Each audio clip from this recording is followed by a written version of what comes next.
ലോക്സഭാ തെരഞ്ഞെടുപ്പിന് മുൻപ് പൗരത്വ നിയമ ഭേദഗതി പ്രധാന ചർച്ചാ വിഷയമായതോടെ മറ്റ് പാർട്ടികളുമായി യോജിച്ചുള്ള സമരം വേണ്ടെന്നാണ് മുസ്ലിം ലീഗിന്റെ നിലപാട്. ഇന്ന് ചേർന്ന നേതൃയോഗത്തിലാണ് ലീഗിന്റെ തീരുമാനം. വിജ്ഞാപനത്തിനെതിരെ നിയമ പോരാട്ടം തുടരുമെന്ന് ലീഗ് വ്യക്തമാക്കുന്നു. തീർച്ചയായും അതിലൊരു പാടില്ല, ഇല്ലീഗാലിറ്റി ഉണ്ട്, നിയമവിരുദ്ധത ഉണ്ട്. പിന്നെ സ്റ്റേറ്റ് ഗവൺമെൻറ്റിനൊന്നും കാര്യമായി ഒന്നും ചെയ്യാൻ പറ്റാത്ത രീതിയിലാണ് ഇതിൻ്റെ സമിതികളും മറ്റുമൊക്കെ ഉണ്ടാക്കിയിരിക്കുന്നത്. അപ്പം ദുരുദ്ദേശമാണ്. മതാടിസ്ഥാനത്തിൽ പൗരത്വം കൊടുക്കുന്നത് ശരിയല്ലല്ലോ. പൗരത്വം കൊടുക്കേണ്ടതിന് ഇന്ത്യൻ ഭരണഘടന ചില മാനദണ്ഡങ്ങൾ തീരുമാനിച്ചിട്ടുണ്ട്. ഷഹദ് റഹ്മാൻ വിവരങ്ങളുമായി. ഷഹദ്, ആലോചിച്ച് തീരുമാനിക്കും, യോജിച്ചുള്ള സമരം വേണമോ എന്നാണ് നേരത്തെ പി കെ കുഞ്ഞാലിക്കുട്ടിയുടെ പ്രതികരണം ഉണ്ടായത്. പക്ഷേ നേതൃയോഗത്തിന് ശേഷം അത് വേണ്ട എന്നൊരു തീരുമാനത്തിലേക്ക് ലീഗ് എത്തുന്നത് എന്തുകൊണ്ടാണ്?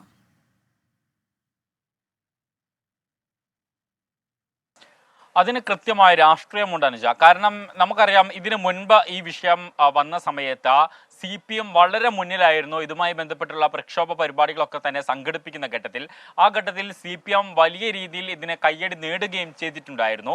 പലപ്പോഴും ലീഗിൻ്റെ MP-മാർക്കുൾപ്പെടെ പലപ്പോഴും പരോക്ഷമായാണെങ്കിൽ പോലും വലിയ രീതിയിലുള്ള വിമർശനങ്ങൾ ഇതുമായി ബന്ധപ്പെട്ട് ഉണ്ടായിട്ടുണ്ടായിരുന്നു.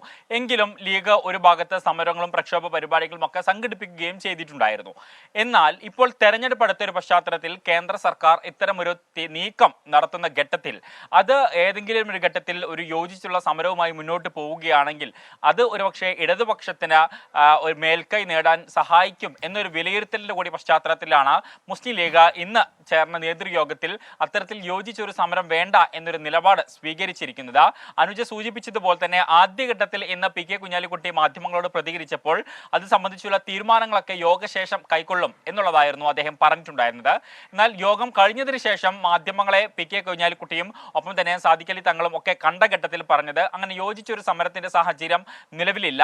ഓരോരുത്തരും അവരവരുടെ നിലക്ക് സമരങ്ങൾ നടത്തുന്നുണ്ട്, ആ രീതിയിൽ തന്നെ മുന്നോട്ട് പോകട്ടെ, ഉദ്ദേശശുദ്ധി നല്ലതായാൽ മാത്രം മതി, മറിച്ച് ഈ കാര്യം അത് ഒരു ജാതിയുടെയോ അല്ലെങ്കിൽ ഒരു മതത്തിന്റെയോ ഒരു വിഭാഗത്തിന്റെയോ ആൾക്കാരുടേതല്ല, മറിച്ച് ഇന്ത്യയിലുള്ള മുഴുവൻ ജനങ്ങളെയും ബാധിക്കുന്ന വിഷയമാണ്.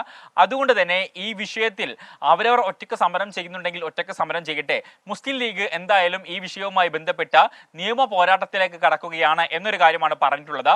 നേരത്തെ നമുക്കറിയാം, പൗരത്വ ഭേദഗതി ബില്ല് ഇത്തരത്തിൽ പാസ്സാക്കാൻ ശ്രമിച്ച ഘട്ടത്തിൽ മുസ്ലിം ലീഗ് സുപ്രീം കോടതിയെ സമീപിച്ചിട്ടുണ്ടായിരുന്നു. ആ കേസ് ഇപ്പോഴും കോടതിയിൽ നിൽക്കുകയാണ്.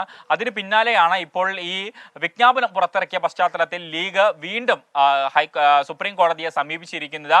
നിലവിലുള്ള കേസിന് ഒപ്പം ചേരണമോ അതോ പുതിയതായുള്ള കേസ് വെക്കണമോ എന്നതടക്കമുള്ള കാര്യങ്ങളിൽ ഒരു അന്തിമ തീരുമാനം കൈക്കൊണ്ടിട്ടില്ല. അത് പിന്നീടായിരിക്കും തീരുമാനിക്കുക എന്നാണ് നിലവിൽ മനസ്സിലാക്കാൻ സാധിക്കുന്നത്. പക്ഷേ ഈ ഒരു വിഷയത്തിൽ നിയമപരമായി എങ്ങനെയെല്ലാം നേരിടാൻ സാധിക്കും അങ്ങനെയെല്ലാം നേരിടുക എന്ന ലക്ഷ്യത്തോടു കൂടിയാണ് മുസ്ലിം ലീഗ് ഈ വിഷയത്തെ സമീപിച്ചിരിക്കുന്നത്. എന്നാൽ അതേ സമയത്ത് മറ്റൊരു കക്ഷിക്ക് ഇതുമായി ബന്ധപ്പെട്ട് നേട്ടം കൊയ്യാനുള്ള സാഹചര്യവും ലീഗ് ഒരുക്കുന്നില്ല എന്നുള്ളതാണ് ഇന്ന് നേതാക്കളുടെ വാക്കുകളിൽ നിന്ന് നമുക്ക് മനസ്സിലാക്കാൻ സാധിച്ചു. പൗരത്വ നിയമ ഭേദഗതിക്കെതിരെ ഒരിക്കൽ കൂടി ലീഗ് നിയമ പോരാട്ടത്തിലേക്ക് കടക്കുന്നു. എന്നാൽ യോജിച്ചുള്ള സമരത്തിനോ പ്രക്ഷോഭത്തിനോ മുസ്ലിം ലീഗ് ഒരുക്കവുമല്ല. ഇന്ന് സംഭവിച്ച മറ്റു വാർത്തകളിലേക്ക് നമ്മൾ എത്തും ചെറിയ ഇടവേളയ്ക്ക് ശേഷം.